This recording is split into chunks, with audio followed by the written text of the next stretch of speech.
Hello and welcome to Tools in the Shed, a podcast powered by CarsGuide, ready to rip into car stuff that's caught our eye this week.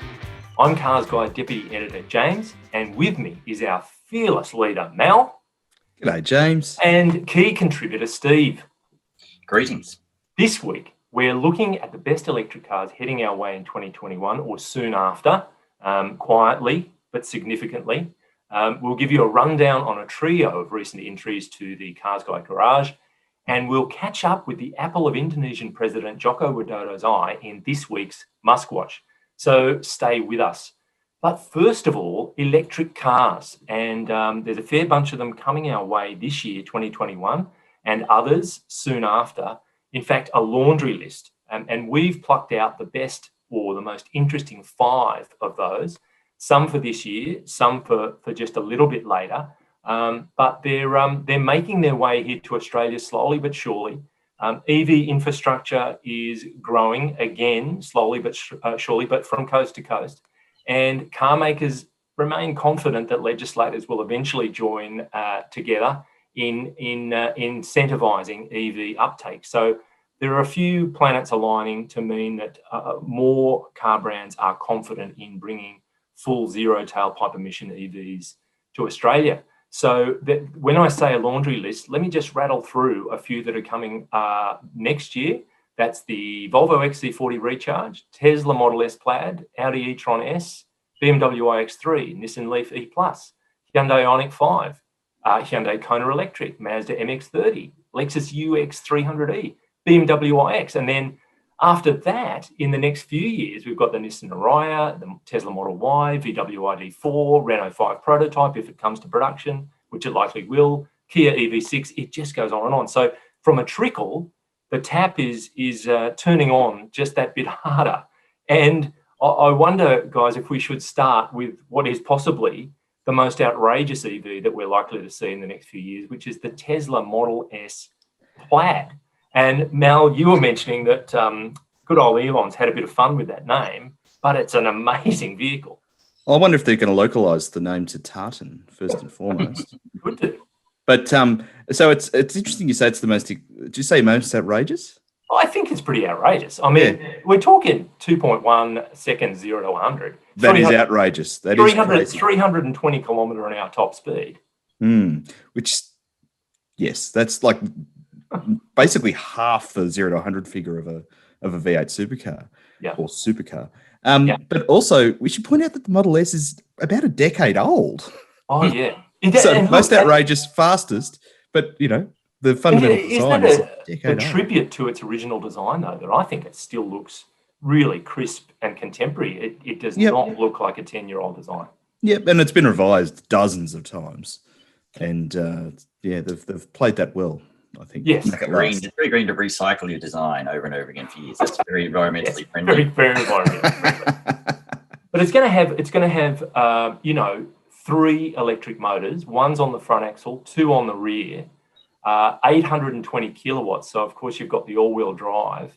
And now our best estimation is that prices will start now Tesla's famous for tinkering around with whether you include luxury car tax or not.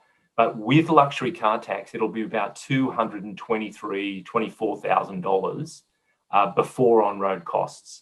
So that's $65,000 more than the Model S Performance is currently. So I don't think it's going to be a common sight, but there'll be plenty of people ready to have one in their garage, I reckon. But it's still cheaper than a Taycan Turbo. So good point. And much faster. And much faster. Yeah. I mean, really, its primary job in life will be to impress your friends or / scare your friends. Yeah. That'll be its party trick.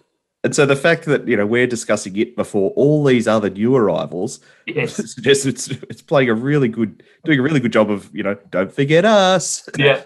Well, look, it's possible as a late 2021, maybe early 2022 is our best guess. So it's not too far away. Put it. What I want to know is how they're doing it. Like, as a few years ago, someone at Lamborghini, like an engineer, said to me, you can't get a car on road tires to go much below 2.9, 2.8 because road tires just can't achieve more grip. He said, we can put more power in the car, I can get more power down, but it will just tear the tires apart. He said, you cannot go faster than that. We've kind of hit a wall, and we'd rather talk about 0 to 200 times because 0 to 100 times won't get any faster. And then Elon talking as about if 0 to 200 is so relevant. You know what I reckon? Relevant. You know what I reckon? I reckon it just comes down to the weight of the car. Like the heaviest Hyundai, and sorry, this is discounting the Urus, but sorry, did I say heaviest Hyundai? Yeah, you did. But I think you meant Lamborghini. It's very similar. I didn't mean Hyundai.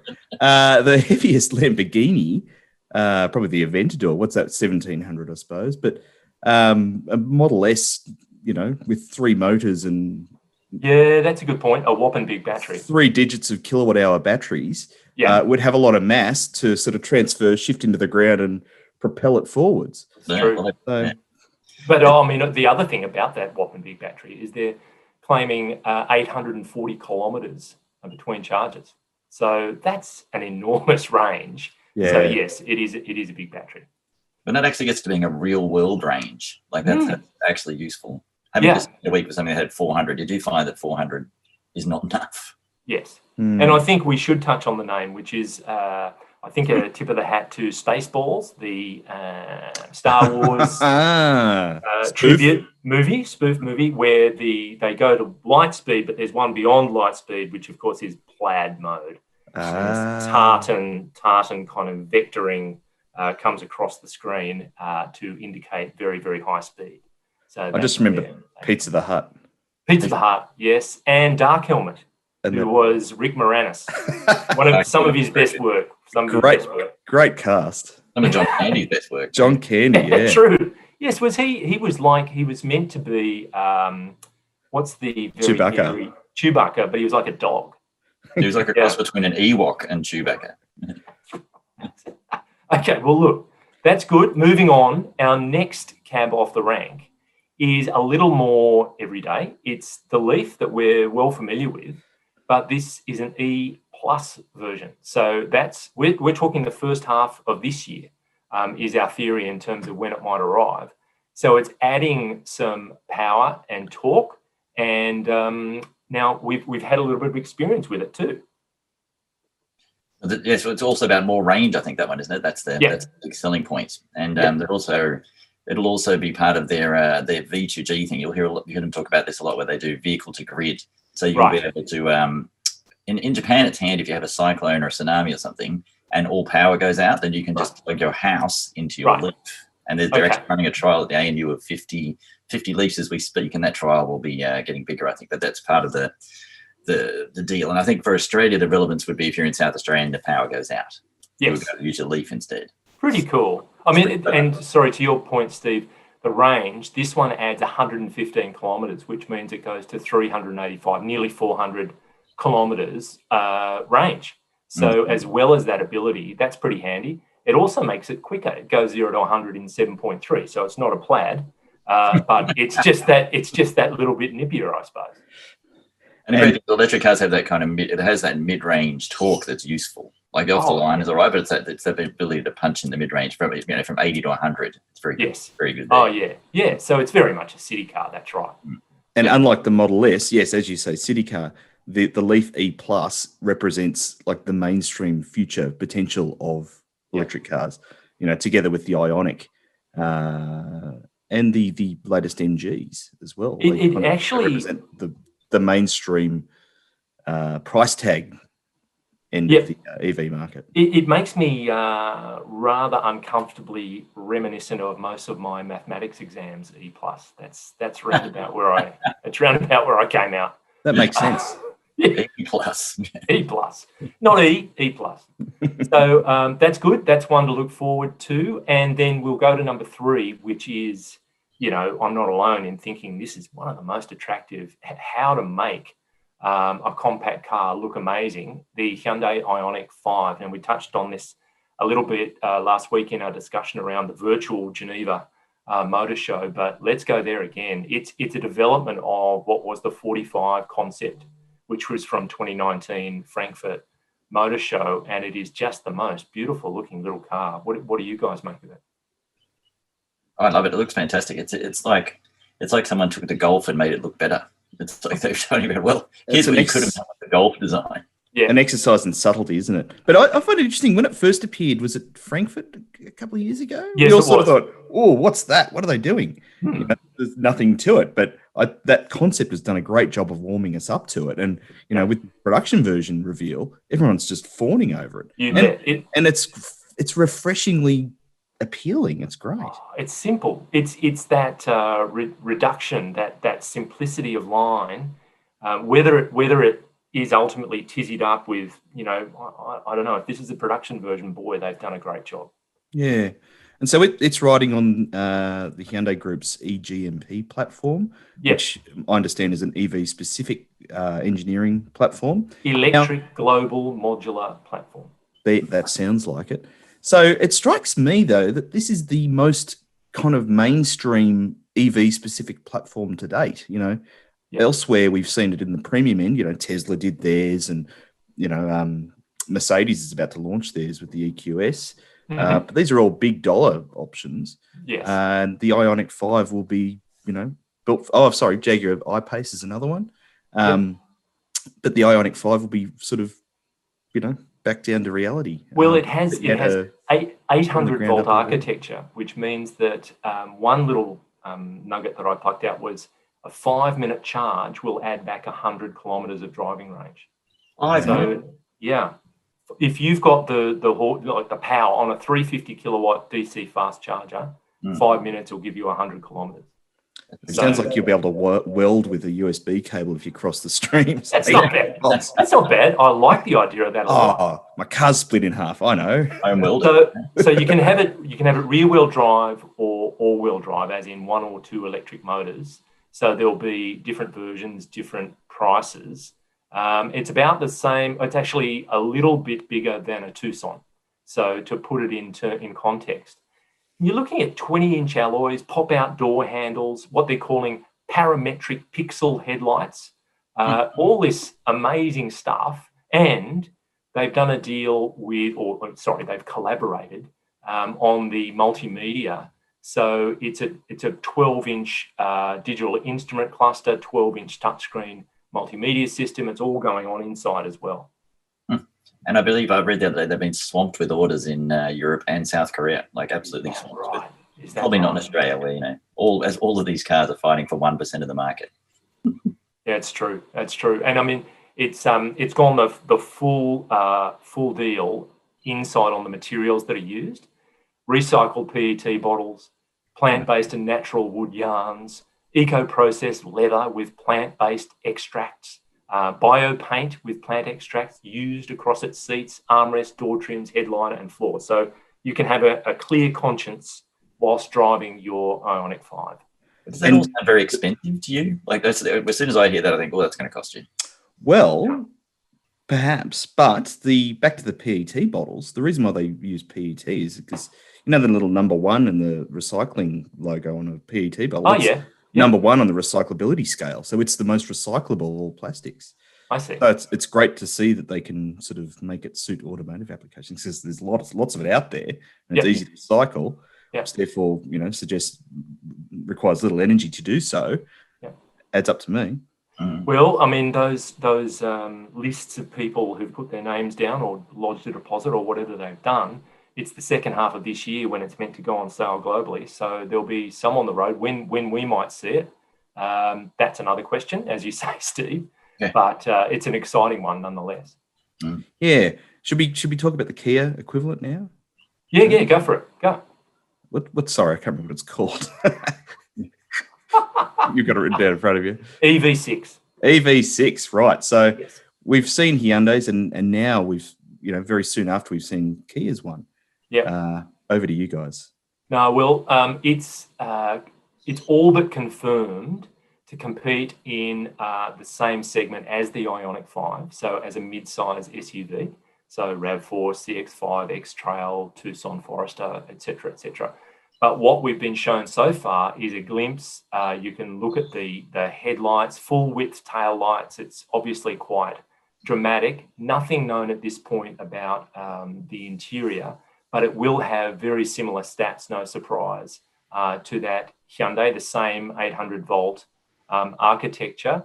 And it marks the beginning, we believe, of a Kia naming hierarchy. So think EV1, EV2, EV3, EV4, EV5. So EV6 is just the start of it, and on it will go. So that's how Kia is going to approach the whole electric vehicle thing.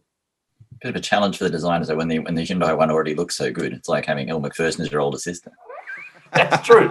Yes, what was Elle Macpherson? What is Elle Macpherson's? She has a sister. Mimi, yes, the infamy that at one point surrounded the younger sister. Yes. You have to get attention somehow when your sister's here. It's true. Yes, we all know how to get famous, and that's what she did. Okay, so moving on.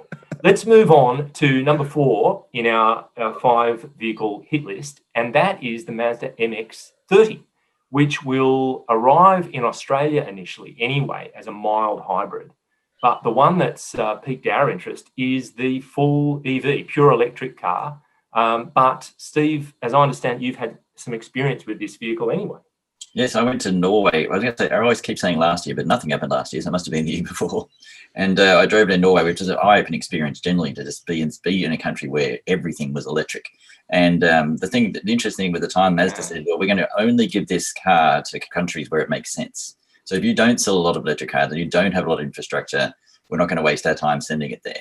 But then the Mazda Australia people, when they unveiled it again at the Tokyo show, said, we really want it. So I think there's a bit of tug of war where they want to be able to push the market forward. They're very keen on EVs.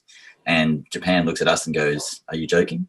Yes. Yeah, that's right. But the Mazda Japan does that all the time. Like initially we weren't supposed to get the CX-8, and then we got the CX-8 as a diesel, and we said we wanted a petrol, and they went, no, it's a diesel only. And now we got it as a petrol. So it's amazing. Next time Mazda says it's not coming to Australia, I say we just go, no, it's coming. That's it.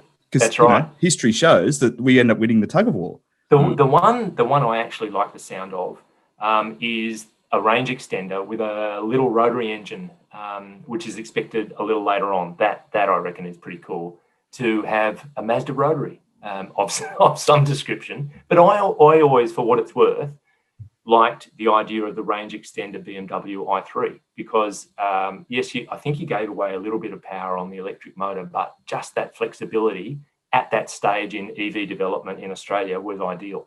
Yeah, so, and the motor was solely dedicated to charging the battery. That's right. Yeah, that's right. Drive. Yeah. Which means you can have an engine of a particular design that doesn't need to have a torque characteristics, etc. It just like an aeroplane engine, it just sits there and runs at a single speed. Exactly.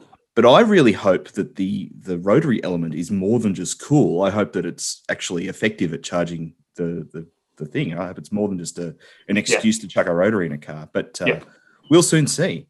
Well, I did in Japan at one point drive an Audi with a rotary range extender engine, electric vehicle with a rotary. I think it was an A3, and that was an interesting exercise. That was yonks ago. That must have been at least 5 years ago. Wow. Spiritual successor to the NSU Row 80. Row 80, yes. Yeah, But sorry, on MX-30, I think we should just clarify to our viewers and listeners that, so Corby, you drove the EV first in Norway, but the first, and this car in Mazda's range is their kind of point of difference car. It's, here's the one you buy if you want to tell everyone you're driving something different. But it's interesting that it's launching in the mild hybrid, which is actually the Skyactiv X engine, which we've seen in the 3 and the CX-30 so far, which is, compression ignition, supercharged petrol with, fancy charging system that qualifies it as a mild hybrid. So there's more to it than just mild hybrid. But so that's the first one that's arriving. Then we're getting the full EV, and then eventually we're getting the plug-in hybrid, which the plug-in hybrid's the one that makes the most sense for Australia. Yep. But it differs to most, kind of landmark design EV options that arrive as an EV first and the rest follow. It's just an interesting strategy, and no doubt, we're just handling, what we can get hold of, after the US and European markets, get there say first. But yes, Stay tuned for more on that car. Well, it's not the MX-30 that they showed in Tokyo. This was a pure electric car, and all the talk about it was as a pure EV.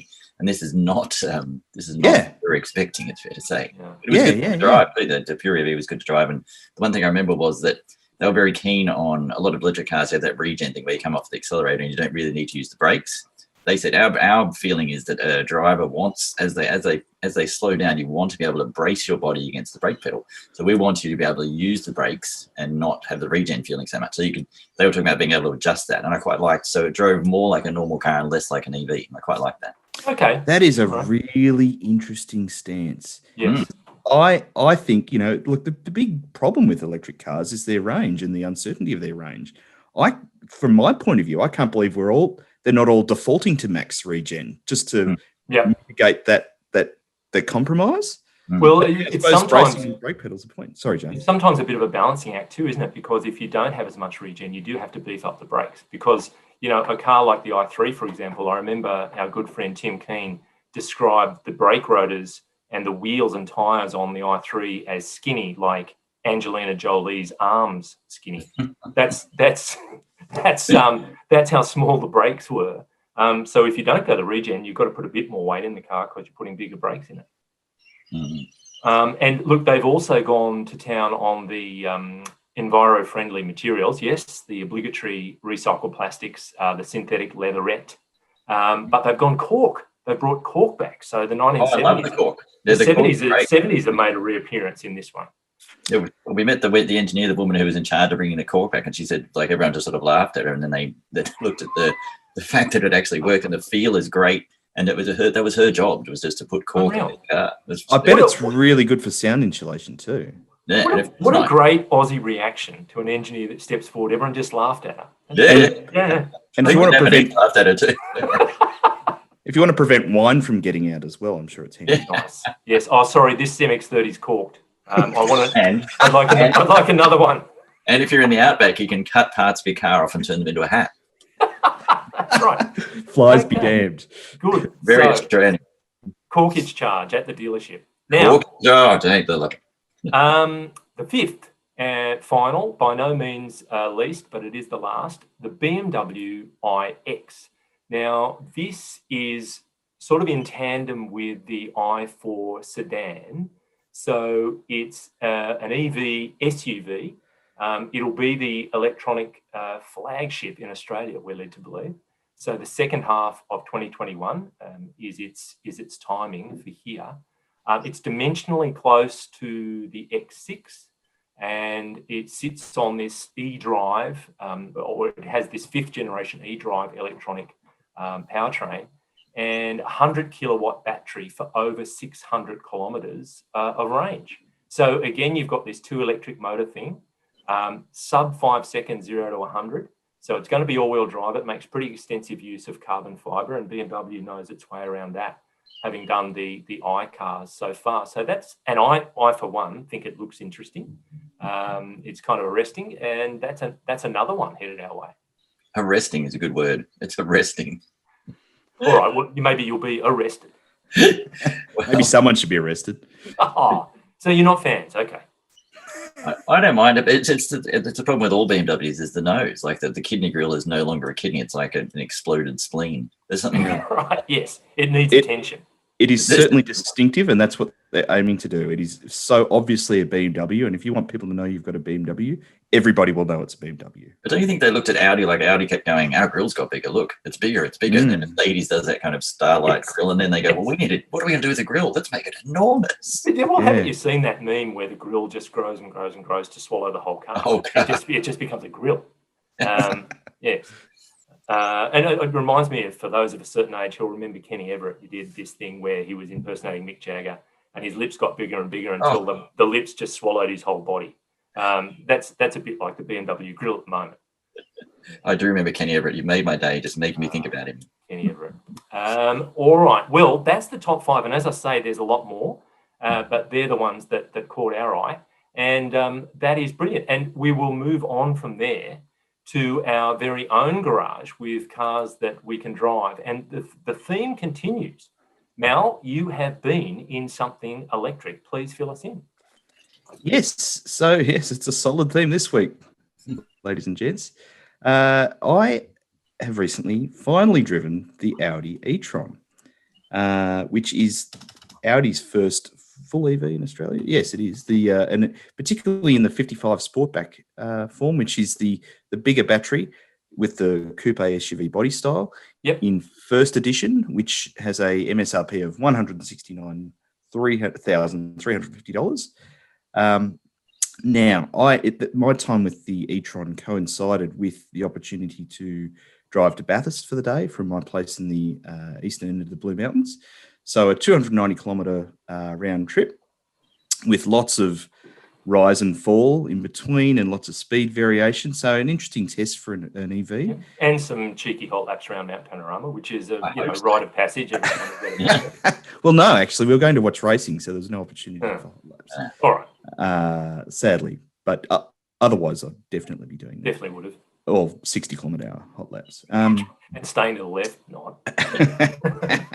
So embarking on this journey, the e-tron 55 has a stated range of up to 436 kilometres, I believe. Now, I have learnt not to trust the range remaining figure when planning a journey. These can be wildly optimistic, and fundamentally, they're based on how you have been driving rather than how you that point, yes, will be driving. Sure. So given, driving to my house was at 100 k's an hour down the M4, and then beyond my house is at 60, 80 k's an hour up the Great Western Highway for a really long time uphill, I couldn't trust the range remaining figure. Anyway, so what I did was I knew that I had a good chance of getting to Bathurst with 50% charge remaining. Yeah.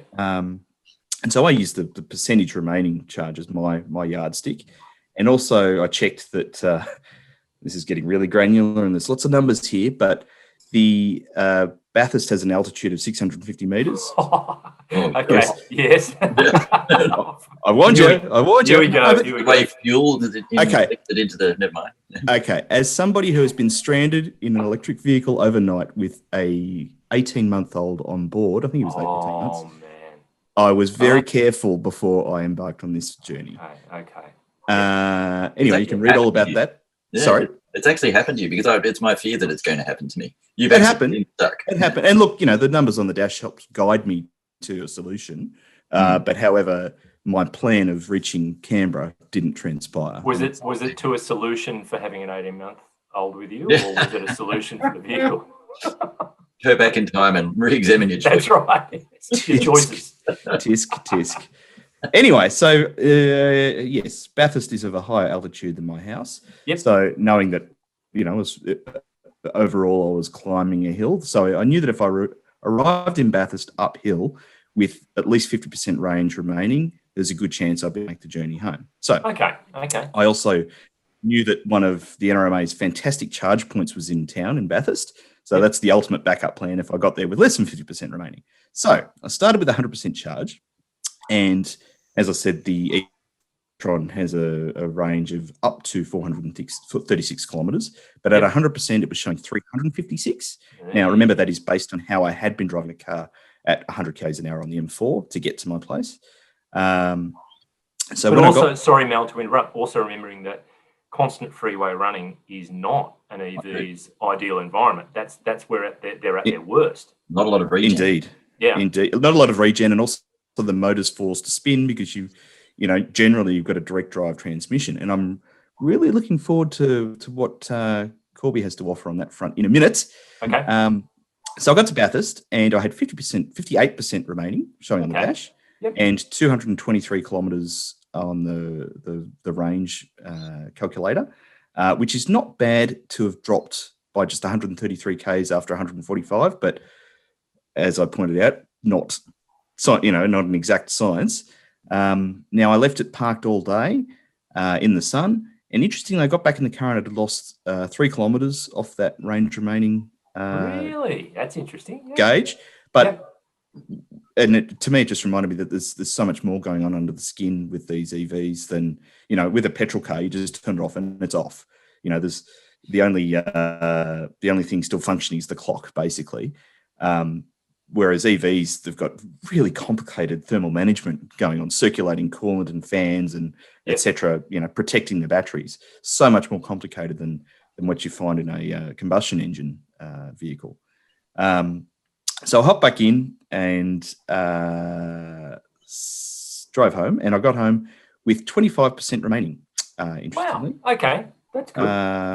Amazing. So after 290 kilometers, it was showing 127 kilometers remaining on the dash. So between Bathurst and my place, it had dropped by just 93 kilometers after 145 kilometers.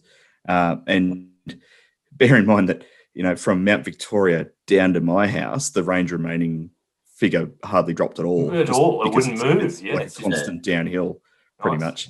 Nice. So very different energy consumption between the journeys to and from Bathurst, and that made me realise that the e-tron really didn't like the steady climb between my house and Mount Victoria, and then the short drop down from Mount Victoria, but very much preferred the sharp incline, slow descent on the way back. Yeah. Which I was quite surprised with, given the torque characteristics of the electric engine. I thought it would just sort of, roll along, no worries. But okay, there you go. That's good. What an amazing exercise. I just picture you with a pencil behind your ear and as you're going along there now. No. I just took photos of the dash as I went and sort of considered it afterwards. But like to drive? Yeah. Pardon? Did you like driving it? What was it like to drive? My overwhelming memory is heavy. I'll get to that. One sec. When I got home, plugged it into the wall because I don't have a wall box at home. It showed it would take 48 hours to charge back to 100% from the 25%. So you really need a wall box at home, as we keep telling everyone. But it is possible. It's like having a space saver spare. You can fill it up at home, and it's great that you don't have to go somewhere to fill it up. But really, you should prepare for EV ownership. I'd like an EV jerry can, like a little, generator or a battery, or just, something you can keep with you. Well, they sell those lithium-ion things. You see them on infomercials. Yeah. I'm not sure if if you could plug them in. Quite large. They're probably 1/10 of a kilowatt hour. But what it's like to drive now. Yes, I agree. It's a heavy thing. It feels heavy, but it also feels comfortable. It's therefore softer than an Audi Q5 Sportback, which is kind of what it is. It's the same size and shape, and I'm pretty sure the side windows are shared. But I haven't validated that. Yep. So very interestingly, this has been set up to achieve performance of 0 to 100 in 5.7 seconds, which is relatively slow for a premium EV. But I'm all for that because that's still pretty quick. That sort of that metering of the power delivery is great for preserving charge. So it's pretty quick, decent charge. That seems like the right calibration to me, rather than winding it right up to 2.1 second capability, which they might be able to do. You know what I mean? Now, the elephant in the room, though, I think, is the virtual mirrors. Have you guys experienced the virtual mirrors yet? No, not so far. Yeah, you all said conventional, Corby. I love the idea of them, but in practice, I think it's a misstep. Right. Did you find them challenging or pleasing? They keep saying you would get used to it. I spent a whole day just going, this is weird. I just couldn't get used to it. Maybe you do get used to it, but it's an option. I just think that people who want to look cool will get it and then really regret it. I don't think safety features should require getting used to. No, exactly. Like there's no opportunity to get used to something if an incident happens. Yeah. And look, it's very clever, and I commend them for sort of pushing the envelope. And they're the first to do this. But fundamentally, for me, you need to look outside of your field of vision to check the screen. Whereas you can sort of glance across with normal mirrors that are common with every other car on the road. Whereas this, to execute a lane change, you need to sort of consciously look down into a screen that's sort of on the door, so it's below the belt line. And then parallel parking situations are, it just sort of dials up the anxiety levels. And you may well get used to it in time, but I just feel like something that is there for safety shouldn't require getting used to or acclimatization. I guess they would argue that your brain is trained from years of driving. Your brain is trained to have mirrors, and to do something, the change to something like this is so significant that it would really take some time if you're only driving that car. Yeah, get used to it. But we are, it is second nature to look at the mirror where the mirror should be in every car, and all of a sudden it's not there. Yeah. All right. Well, look. We had better move on because Sorry. Go on, James. Time is the enemy. We should move on. Thank you, Mel. Thank you. Pleasure. And Steve, we are going to continuing the theme because you've been in the electronic spectrum, but a different part of it. Please explain. So I've been in the Porsche Taycan Turbo, which was life-changing. My charging experience was that I don't have a charger either at my house. But if everyone who's bought that car apparently generally has the Porsche fast charger not only fitted at their house, but at their holiday house and their place of work. And I think that's what you would want to do. At Porsche did say, come in anytime and charge it here if you want to. They can get a full charge in 20 minutes. I thought I'd be smart and go to my local shopping centre, have lunch, park it, plug it in for an hour. Yeah. And after that hour, I came back and I'd achieved 26 kilometres of extra range. Although that's not what I was looking for. Wow. A few days later, I took it to Birkenhead Point, where I know there are some free charges. Those destination charges, I went, well, I'll just leave it for a couple of hours. I'll walk home.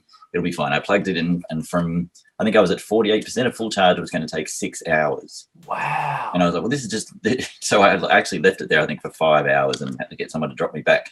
So that's a bit of an annoying walk back to your place too. It was annoying. But you've got to go over a bridge. I need the exercise.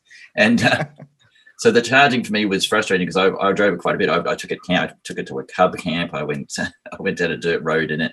But for the whole week, your career as a cub leader has been a checkered one. But as a Rolls, I took them through the Rolls Royce once. They set up all kinds of thrills for the cub. Did you get a badge for EV travel? Yes, I got a wanker badge. Yeah, my poor daughter. Anyway, apparently that's part of the Prince of Wales as well. Yeah. Yes, but I had it for 6 days. I think of driving it, and someone said, "What's it like to drive?" I said, "I really don't know." The party trick is quite amazing, and I'd used, the acceleration is ferocious, but I hadn't. All of my colleagues kept saying, "Have you tried the launch control?" So I took it to a quiet bit of road, one of my favorite bits of road. I tried the launch control. I tried driving it around corners, and it was absolutely staggering. Like the launch is, I've never experienced anything like it. It's launch control is normally a horrible thing where you're on the brake and the throttle, and the car is screaming in pain and doesn't want to be doing this, and eventually it sucks and breaks down. You can just do this over and over again. Every time you stopped, if you wanted to, you just put your foot on the brake, slam your foot down, let it go, and then your head will hit your head will every time hit the seat so hard your sunglasses will fly into the back seat. You will scream, your passenger will fart and vomit. It is amazing. Just imagine going to Christmas lunch with the pavlova on your lap. Oh, God. All right. Hey, the impressive thing was that even when you get to a bendy bit of road, I thought, it feels heavy, all the weight's low down. It's a 4-door car, but it is the amount of grip and the ability to drive around a corner in the way that a Porsche should, with the steering and everything. It's mind-boggling, that car. But it's $269,000. It's a lot of money. Yeah, I've been dying to ask. So, how does that experience differ from a Tesla in ludicrous mode? My memory tells me that it is significantly faster, but I'd love to drive them back to back. I mean, I was blown away by ludicrous mode as well, but the Porsche just feels more the complete car, and it feels faster in my mind. It feels like the fastest thing I've ever done, but it's not the Turbo S. What frightens me is the Turbo S has got, I think, 300 more Newton meters. Wow! And yes. The Turbo is 3 seconds to 100, and the Turbo S is 2.8. And Porsche conservative, I reckon it's faster. I mean, the Turbo feels faster than 3, and it is. It's like nothing else. But yes, the Tesla's very fast too. This just feels somehow more impressive. I must say, I recently did launch control in the 911 Turbo S, and that's claimed at 2.7, and Car and Driver got a 2.2 out of it. 2.2? 2.2? Oh, my goodness. So that wasn't 0 to 60. That was 0 to 100. And I've got to tell you, that thing is fast. So it'd be line ball with the Taycan Turbo, maybe not the S, but the 911 Turbo S is just as fast. And when you've got that cacophony of an internal combustion engine right behind you, it adds an extra dimension of trauma. Yeah, I must say that I was really enjoying it. I went up and down my favorite road several times. It's fantastic to drive, but there was a little bit of something was missing. There was a certain excitement missing, and I know what it was. Immediately, it's a sound. Yeah, it does have this fake sound, which sounds like you're driving the pod racer from the first Star Wars movie. And I like it because I'm a geek, but it's not going to appeal to everyone. And it's not the same as a screaming engine. That's for sure. I also wonder if the power delivery is too easy. You know how like even with the best turbo engine, you need to rev it to get the best out of it. You know, to a degree. Like, is that part of the theatre we're missing as well? Like it's like no foreplay. You just did orgasm straight away. Wow. Wow. Yeah, that's true. It's the instantaneous story of my life. I think I'm blushing. We'll move on at that point to me, and I was driving a Mazda MX-5 GT RS. It has a certain amount of electric power. There's a 12-volt battery in the engine bay, which powers the starter motor connected to the coil. So there's an electric system on board, but it's actually a 2-litre 4-cylinder. It's 135 kilowatts, arriving at 7,000 RPM, which is pretty much the rev ceiling. 205 Newton meters, 4,000 RPM, once again, quite high. 6-speed manual only for this RS version, rear-wheel drive, of course. And this was the RF with the foldable hard-top arrangement rather than the full roadster with the soft roof. So you're talking $51,100 for this car. And the RS edition brings with it 17-inch BBS forged alloy wheels, some Brembo alloy pistons, 4-piston calipers up on the front brakes, and you've still got your Bilstein gas dampers and strut tower brace and all that kind of palaver. And I found it classic MX-5 of this 4th generation. The connected steering, the click-clack manual, gearbox. It's so stable and predictable and fun to drive. In this car, they're sport seats and they're leather, but they're not the Recaros. They're a different style, and I do like those Recaro seats. It's only 3.9 meters long, and you're reminded how small, how short, and how low this car is in traffic. It can be a little bit intimidating, particularly with the size. Shorter than the original MX-5. Which is great, which I like. I really enjoy that essence of the MX-5 has been retained in this 4th generation model. But when you're next to a Land Cruiser, it does feel monolithic, and you just don't know whether you're being seen oftentimes in traffic. The storage is just a chronic issue. There's a glove box between the seats behind your shoulder, which is tremendously awkward to use. There are no door bins. You want to go in and get in the car because you're going for a drive, not because you need to take anything with you very much, in the cabin at least. And the ride is firm, and that's what you're signing on for with an MX-5. It's quite jittery. Those minor corrugations in a road will upset the car quite a bit. But even though it's an under-square engine, but it still loves to rev, it'll go up to 7,000 revs, but you've got to do that to extract any real acceleration from the car. You've got to rev it hard. And I've got to say, after driving it, I thought, when I first drove the MX-5, I enjoyed the 1.5-litre engine. I thought it was a lighter, sweeter, more responsive car. And I do prefer the full roadster experience rather than the hardtop retractable. And I'd be going for a 1.5 manual roadster for 36 grand and saving 15K over this car. It's not to say I didn't enjoy driving it, but if it were my choice, I'd probably be going for the smaller engine and the full roadster.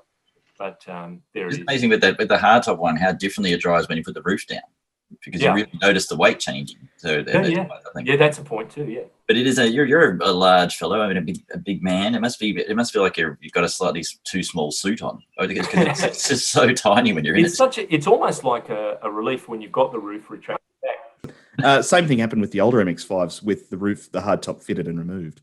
Totally different handling characteristics. Well, you feel a bit like with the roof back, you feel a bit like the Dukes of Hazzard. You can get in the car, just grab the top of the header rail on the windscreen and slip into the seat. It's much easier than origamiing yourself into the door when the roof's up. So yes, it is. It's a small which you try car. You try in every car, don't you? That's right. Sliding across the bonnet and then getting in the car. That's right. Yeah. It's great to achieve it every now and again for you, James, isn't it? Anyway, the other great thing about the 1.5 is you get skinnier tires too. So therefore, like the limits of adhesion are sort of it's just more of a I don't know. I think I'm seriously not trying to be perverse. I'm not trying to be perverse. I mean, typically you want a bigger engine, more acceleration, whatever. I find that 1.5 really sweet. And the fact that it's the cheaper option is just a bonus, as opposed to being the driver in making the choice. It's hard to imagine getting more fun for $36,000 in a new car. But that's a lot of car. It's a lot of not much car. It is. That's right. So there's my take on it anyway. But we'll move quickly to our feedback. And because sadly we have ongoing issues with posting up to YouTube, I think a lot of people missed out on last week's show. We will post it up to YouTube as soon as we can. But we did, our old mate Hammer Rocks found us by watching on our website. And of course, you can watch the video version on our website. And he was talking about one of Byron's most recent acquisitions, which is a 323 Estina. And Hammer Rocks had one as well. And it was the same color as Byron's. And Byron explained that version of the 323, I want to say BA Estina, which was called the Lantis in Japan and maybe in other markets, was going to be an Amati. It was going to be part of Mazda's premium brand. And that's why a lot of the materials inside seemed to be, in a good way, a little bit out of step with the positioning of the car and the way it was designed. So Hammer found that kind of interesting. And he realized now that's why it had such an upmarket feel to it. He had to sell it because it had a bingle and it was written off by the insurance company, but he wishes he still had it. And G-Man found us as well. And he says he feels happier after finding us, having been able to watch the podcast. So good on you, G-Man. That's fantastic. But looking around, I hadn't visited our Apple podcast page for a while. And it turns out we've got now close to 100 ratings and we're still at a 5 out of 5 star rating. And JJ's 38 said, always enjoy listening to these guys. They always manage to have a good discussion as well as a laugh, which I love. So JJ's 38, thank you very much. And G. Kotevsky says, good news and content. So thank you very much for that feedback. And we will continue to try and do our best. But at this stage, speaking of doing your best, it's time for MuskWatch.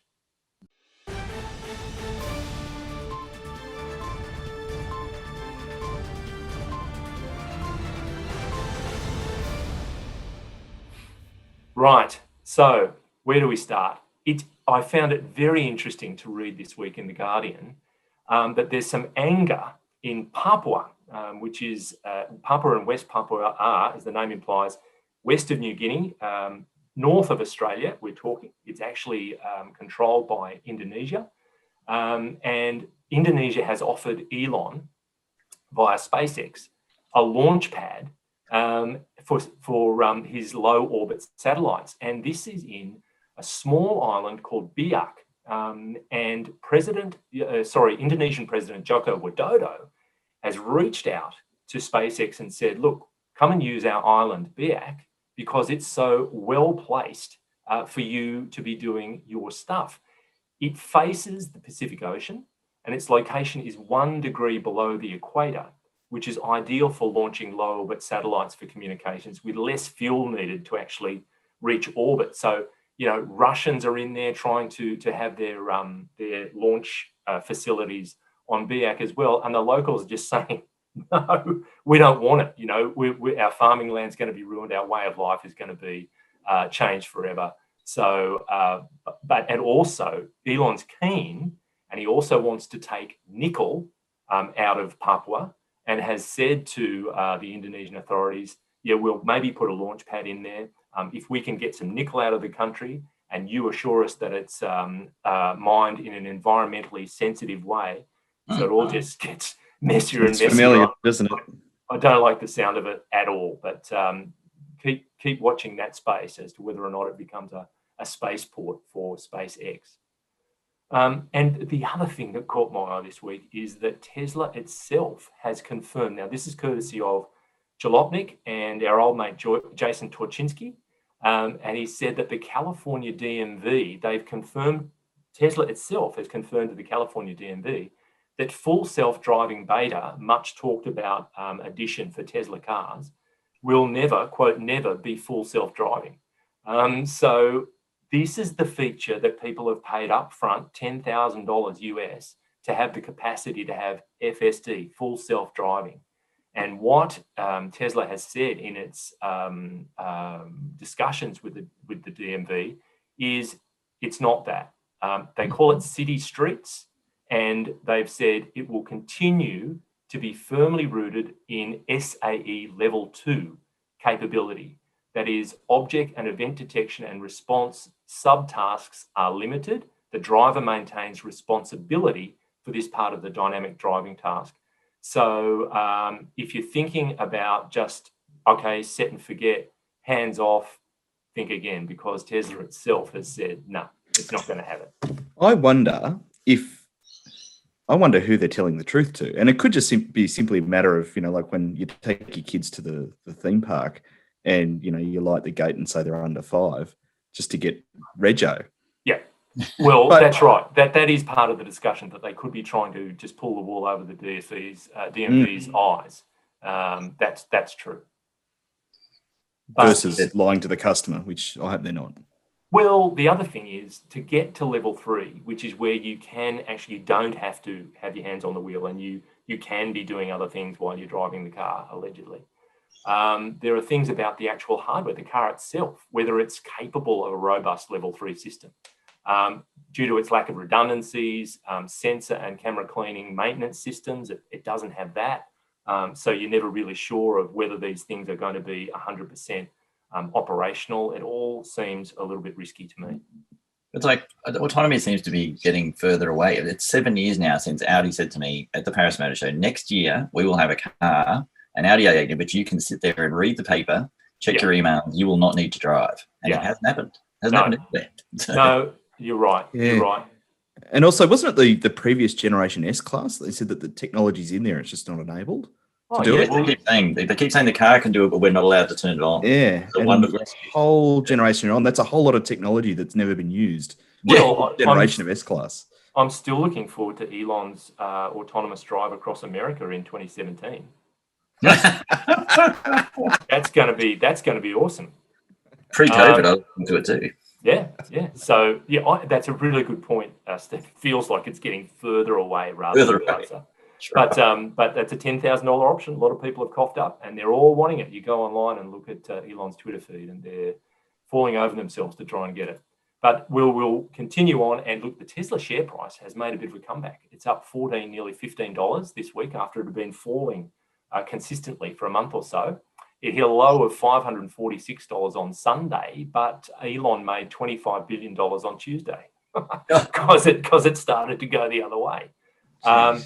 But the Motley Fool said, asked the question or answers the question why Tesla stock skyrocketed today.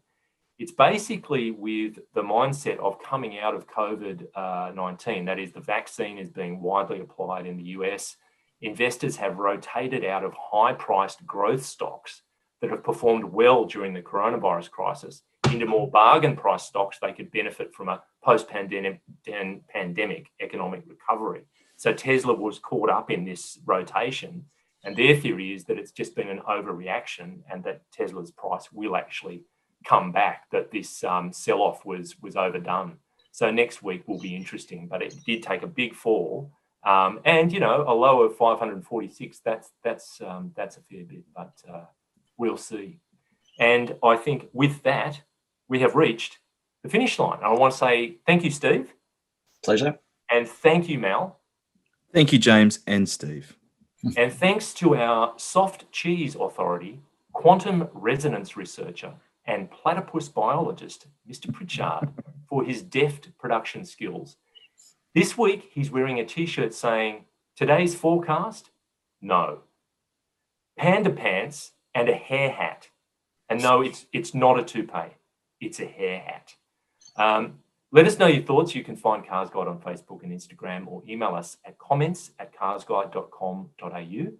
If you're an Apple podcast listener, please rate and review us. Remember, you can normally watch us on YouTube, and we'll be back there soon. But before we go, my wife said I was overconfident on the way home this week, sitting a fancy European dessert in the center console of the car. I didn't really care. But then the shift hit the fan. Oh, goodness me. Speaking of Taycan launch control. Wow. Thanks, Dad. That thought occurred.